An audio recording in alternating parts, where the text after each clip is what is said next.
राजधानी रायपुर के नंदनवन चिड़ियाघर प्रदेश के सबसे पुराने पर्यटन स्थल के रूप में जाना जाता है।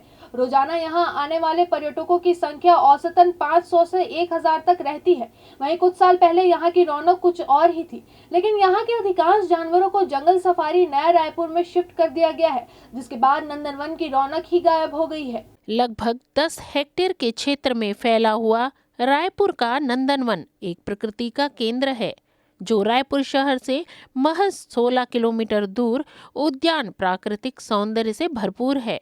रायपुर वन विभाग के वन्यजीव प्रभाग द्वारा विकसित खारून नदी के किनारे एक सुंदर उद्यान है। यहाँ आवारा जंगली जानवरों को आश्रय प्रदान करने के लिए स्थापित किया गया था। इस चिड़ियाघर में शेर, पैंथर, जंगली बिल्लियाँ और हिरण भी हैं। यह एक जैविक उद्यान भी है जिसमें वानिकी पौधे हैं। यही कारण है कि नंदनवन एक मिनी चिड़ियाघर और पिकनिक स्थल के रूप में लोगों को काफी भाता है। द न्यूज़ चैनल की टीम ने नंदनवन चिड़ियाघर का जायजा लिया और आने वाले पर्यटकों से बातचीत भी की, जिससे पता चला कि यहाँ आने वाले पर्यटक नाखुश हैं। वहीं कई लोगों का कहना है कि यहाँ आने से शांति मिलती है और साथ ही मनोरंजन भी होता है। लोगों ने इसे एक अच्छा पर्यटन स्थल भी माना है। वहीं यहाँ आने वाले पर्यटकों का कहना है कि पहले से अब कम जानवर हैं, जिससे मज़ा नहीं आ रहा है। तो कईयों का कथन है कि यहाँ उनको आने में बहुत ही अच्छा लगता है। नंदन का आनंद घूमने आया था, देखने आया था कि कैसा है करके, लेकिन मेरे को अच्छा नहीं लगा है। अपना वहाँ पे मैत्री बाग है, वो ज़्यादा बेटर है इससे।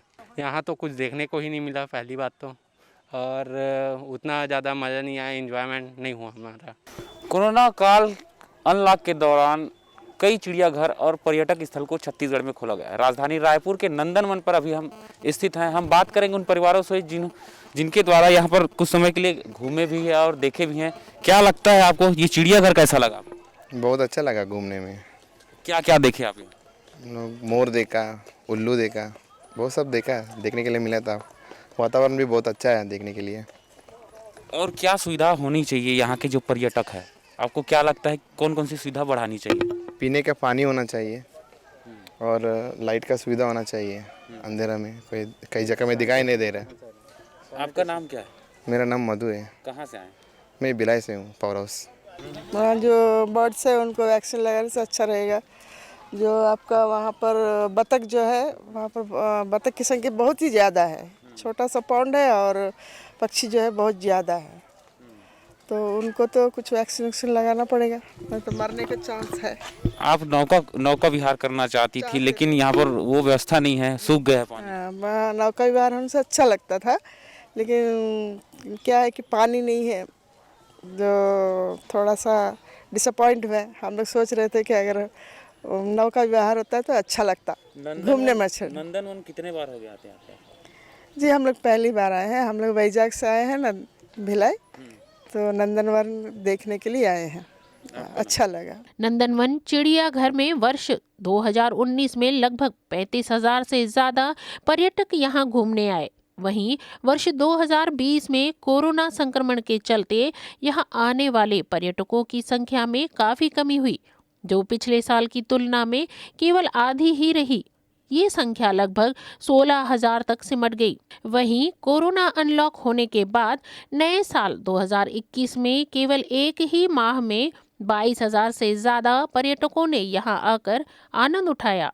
वन विभाग के अधिकारी का कहना है कि बर्ड फ्लू के चलते समय से पहले ही एहतियातन जांच और नंदनवन के चारों तरफ केमिकल का छिड़काव किया गया है, जिससे पक्षियों में बीमारी नहीं फैल पाई। नंदनवन में किस तरीके से बर्ड फ्लू को लेकर किस तरीके से एहतियातन बरता जा रहा है, इसी मामले को लेकर हम यहाँ के अधिकारी से बातचीत करना चाहेंगे और जानना चाहेंगे कि क्योंकि नंदनवन अब चिड़ियाघर रह गया है और चिड़ियाघर देखने के लिए रोजाना सैकड़ों की संख्या में लोग यहाँ आते हैं।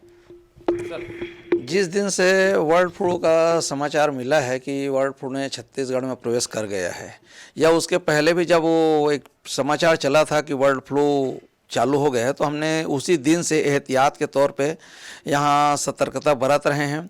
और जब पता चला कि छत्तीसगढ़ के में पहुँच चुका है, तो उसके बाद से यहाँ अभी पिछले सोमवार को मतलब यहाँ की जो आदरणीय कलेक्टर महोदय ने एक टीम भेजी थी डीएफओ मैडम से उसके साथ में बल करके, तो एक डॉक्टरों का टीम डॉक्टर पाठक, डॉक्टर राव आए थे और हमारे एसडीओ साहब के साथ उन्होंने हर केज में जा कर के विधिवत उसका निरीक्षण किया। हमने वैसे पंचायत में बोल रखा है, ग्राम आसपास के हमारे जो वर्कर हैं आसपास के ग्रामों से हैं, हमने अपने वर्करों से बोल रखा, देखिए यहाँ जो नंदनवन में प्रतिदिन जो पक्षी हैं वो तो हम देख रहे हैं, मतलब हेक्चुअल हैं जो यहाँ आते हैं, लेकिन उनको हमने ये हिदायत दे रखा है यदि आप लोग को इसमें अंदर में जो किसी पेड़ पौधे में झाड़ में यदि कोई दूसरे पक्षी बैठे नज़र आते हैं तो लगता है ये इसको हमने पहली बार यहाँ देखा है, तो बिल्कुल हमको सूचित करिए। हम ऊपर जो टीम है डॉक्टरों को उनको सूचित करेंगे, अपने वरिष्ठ अधिकारियों को सूचित करेंगे। दूसरी चीज़, हमने हमारे वर्कर जो आसपास के गाँव के हैं ये प्रवासी पक्षी हैं, प्रवासी पक्षी यदि आते हैं तो कहीं एक समूह में झुंड में आते हैं, उन लोग किसी एक निश्चित झाड़ पे डेरा डालते हैं, तो उनको भी हमने हिदायत दे के रखा है। ऐसे आसपास के गांव में यदि आप लोग को पता चलता है, दिखता है कि यहाँ पर बहुत सारे पक्षी बाहर से आके रह रहे हैं, तो बिल्कुल इसका हमको सूचना दीजिए। और हमने वरिष्ठ हमने जो वन्य प्राणी चिकित्सा हैं उनके परामर्श से एक तो हम पहले ही एक घोल बना करके उनको पूरा केज के चारों तरफ छिड़काव कर रहे हैं, है ना, ताकि उसमें कीटाणु, एक प्रकार से कीटाणु नाशक है, उसकी वायरस यदि आसपास जाले में एरिया में कहीं है तो ख़त्म हो जाए। दूसरा, उनको एक प्रोटीन के लिए मतलब एक लिक्विड जो दवाई दी गई है जो पानी में मिला करके मतलब चिड़ियों का, और चिड़ियों का ही नहीं, अभी डॉक्टर साहब, अभी हमारे वन्य प्राणी चिकित्सक डॉक्टर राकेश शर्मा आपके साथ यहाँ बैठे हुए थे, उन्होंने एक मेडिसिन के बारे में बताया को सारी जानवरों को जो यहाँ नंदनवन में वर्तमान में रह रहे हैं उन सभी जानवरों के पानी में उनको मिलाकर उनको पिलाइए। और दूसरा चीज़ जो छिड़काव है जो हम पूरी तरह से केज में, और उसके साथ ही साथ केज के हमारे जो चारों तरफ हैं ब्लीचिंग पाउडर आदि का हम छिड़काव कर रहे हैं। प्रदेश में बर्ड फ्लू फैलने को लेकर चर्चाएं जोरों शोरों से चल रही है, लेकिन हमारी टीम द न्यूज़ की पहुंची है राजधानी रायपुर की नंदनवन। ये तो थी हमारी एक खास झलक, क्योंकि बर्ड फ्लू न फैले इनके लिए हम नंदनवन सीधे आया और उनके विभागीय अधिकारियों से बात की कि इस तरीके से यहाँ एहतियातन क्या काम हो रहा है। यहाँ आने पर पता चला कि यहाँ के विभागीय अधिकारी है, प्रभारी है, उनका कहना है कि हमने समय से पहले एहतियातन बरत ली है और दवाई का छिड़काव लगातार जारी है। वही जिलाधिकारी और वन मंडलाधिकारी के आदेश पर यह सब काम किया जा रहा है। मेरे सहयोगी सूर्यकांत गौतम के साथ मैं तिलक देवांगन, द न्यूज़ रायपुर। राजधानी रायपुर के नंदनवन चिड़ियाघर प्रदेश का सबसे पुराना पर्यटन केंद्र है। यहाँ के जंगली जानवरों को शिफ्टिंग होने के बाद यहाँ की रौनकता में कमी जरूर आई है। सरकार को आम व्यक्तियों के मनोरंजन के लिए समय समय पर पर्यटक स्थलों में साधन सुविधा को बढ़ाने की भी आवश्यकता है, जिससे पर्यटक